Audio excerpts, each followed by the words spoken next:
Member for Nelson Preston. Thank you, Madam Speaker. The minister recently told media that in the first 2 weeks of November, we could all expect a consultation process to end the child support clawback.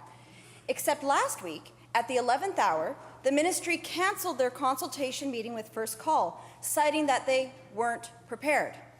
To date, there have been no details, no announcements about this consultation. Madam Speaker, I can't even get a briefing from this ministry. So through you to the minister, families and advocates who want to see an end to this poverty-creating policy are here today, and they want to know why you aren't following through on your commitment. Through the chair. Minister of Social Development.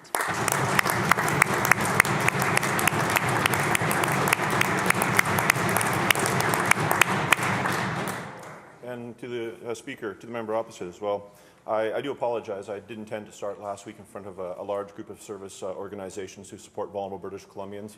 For a myriad of reasons, we weren't able to do it, but I still commit to making sure the consultations begin this fall. And so on December 10th, I will meet with the group of service organizations and kick off the consultation.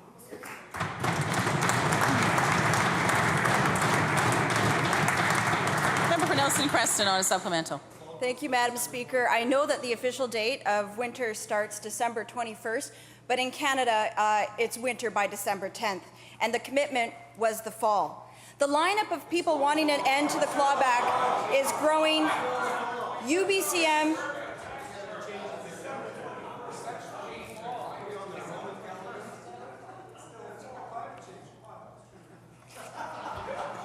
Madam Speaker, the lineup of people wanting an end to the clawback is growing. UBCM, Canadian Labour Congress, BC Liberal Constituency Associations, and now the Finance Committee.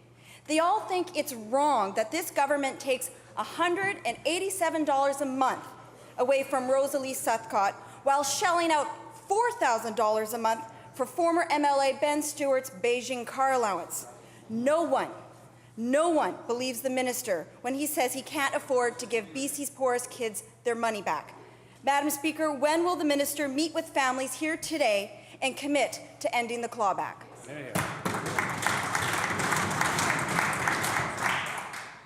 Minister for Social Development.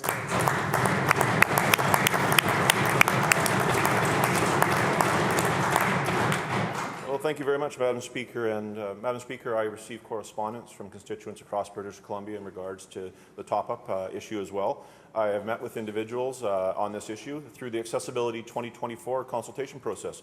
We definitely heard that the family maintenance issue was an important issue. That's why in June of 2014, I committed to having a dialogue, a consultation going forward. And on December 10th, which is in the fall, we will begin it.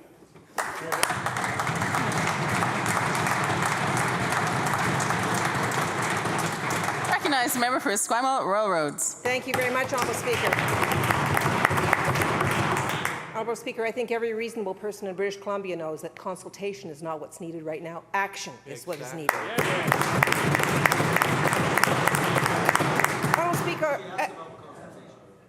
Honourable Speaker, Angie James' son deserved to have the same opportunities as any other child. But for 7 years, this government took the $266 a month of child support that his father set aside for him. The Premier's office, Honourable Speaker, spends more on catering than Angie's son was supposed to get in child support in a year. While the Premier wined and dined, he didn't have a proper winter coat, enough food, or opportunities to play sports. So will the minister do the right thing and commit today to stop the clawbacks? Minister of Social Development and Innovation.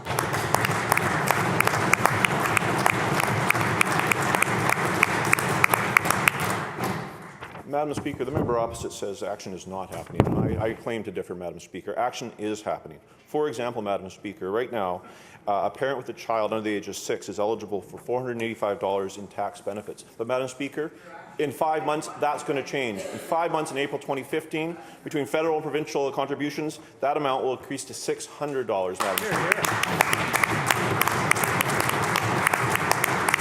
Madam Speaker, I also have heard that persons with disabilities on the income exemption who have increased from $200 to $800 are very supportive of that. Now, that does not meet everybody's test.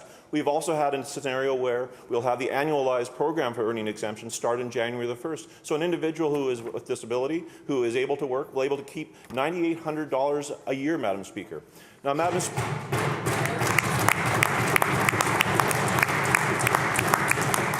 and as well, Madam Speaker, I'm sure you're aware that there's over 800,000 British Columbians who have their MSP premiums exempted. Pharmacare fees are waived for many thousands of British Columbians. Children have basic dental supports paid for by the government, school supplements. Madam Speaker, we continually evolve the programs for vulnerable British Columbians. I've never once said in this House that the work is done. We continue to talk to our stakeholders, talk to individuals. This government wants to do better. We will do better. We also have to make sure we do it within a fiscal framework that we can afford.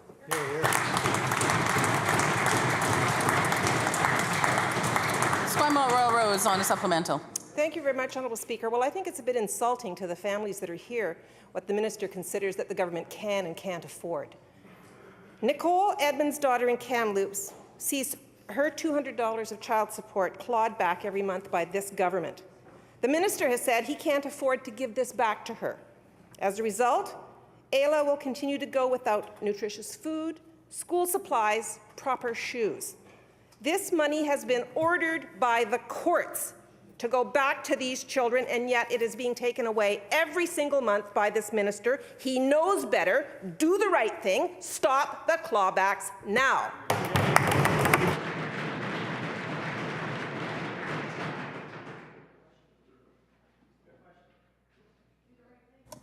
Minister of Social Development and Social Innovation.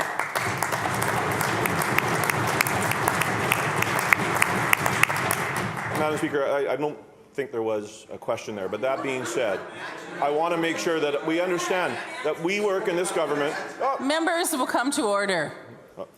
I'm sorry, I was listening. Now, that being said, I want to make sure we respect the vulnerable British Columbians. And again, I want to remind individuals that I understand it is very difficult, and I don't underrepresent that at all in this House. And that is why I am tasked to making sure that we provide programs for vulnerable British Columbians. We continually evolve this. We have seen it happen over the last 14 years. We will continue to evolve social assistance programs. Why? Because it's the right thing to do. Madam Speaker, the work is not done. We will continue it.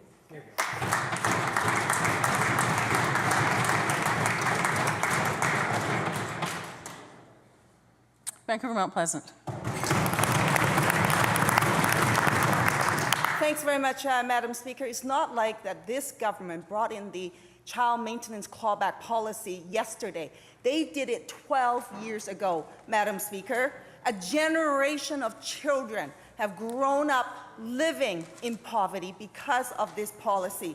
5 years ago, Madam Speaker, I brought Ms. Lennon Castro's case to this government's attention. Ms. Castro is on disability, and she fled an abusive relationship when she gave birth to her daughter in December 2009. She put her own safety at risk, Madam Speaker, to secure child support. Little did she know that she would not get 1 penny of that money for her daughter. It's been 5 years. I'd like to ask the minister this question through you, Madam Speaker. Does the minister care to explain to Ms. Castro why it is that her daughter has to continue to live in poverty today? Minister of Social Development and Social Innovation.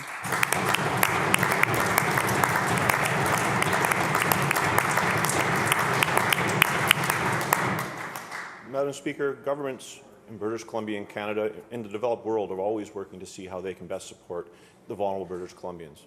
And I think it's always a testament to say, yes, we need to have a dialogue, we need to make sure we do more. Now, when the government is paying, it is always the payment of last resort. We expect the individuals, if they have a payee, whether it is another parent to assist if at all possible, but we want to make sure that there is those supports for those who do not have monies or programs. It is one issue that was raised in the social credit era. It has been raised by the opposition, us in the BC Liberal era. It was also raised by the NDP during their time. And I've read in the House as well the statement by the MLA Cabinet Minister, Honourable Smallwood. And she talked about, they had to struggle with the opportunities. How do you find the balance between what you can afford and how you deliver services. Madam Speaker, I work really hard to make sure that we have those programs for individuals. We talk to individuals on a regular basis. We continually evolve those programs to make sure we're best supporting vulnerable British Columbians. And yes, we will continue to do that work.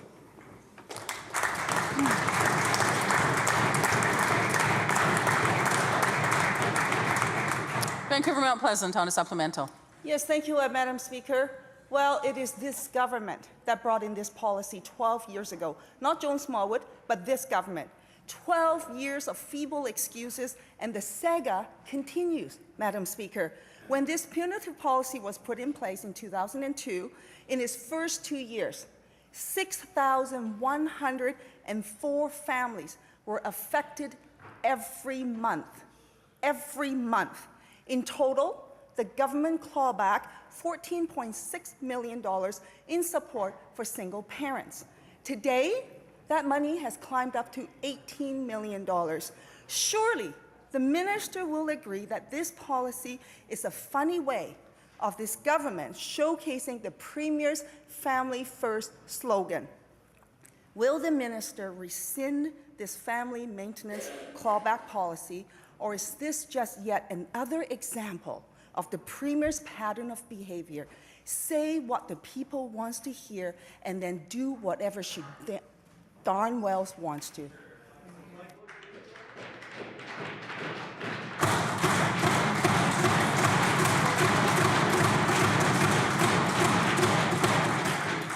Minister for Social Development and Social Innovation.